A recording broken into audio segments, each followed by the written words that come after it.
Menjelang perayaan Hari Raya Idul Adha 1441 Hijriah, Masjid Sultan Mahmud Badarudin Jayawikromo, pihak panitia sudah melaksanakan sejumlah protap kesehatan bagi jamaah yang akan menjalankan sholat Id di hari Jumat mendatang. Hal ini dijelaskan Sarnubi selaku Ketua Pengurus Masjid Agung Sultan Mahmud Badarudin Jayawikromo.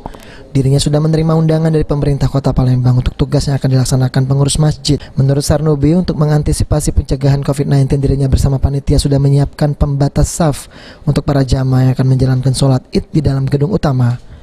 Jamaah yang datang diwajibkan untuk menggunakan masker serta mematuhi protokol kesehatan. Dirinya menghimbau untuk warga Kota Palembang untuk dapat sholat di wilayah kecamatan masing-masing. Hal ini untuk mengantisipasi kerumunan masyarakat di masa pandemi COVID-19.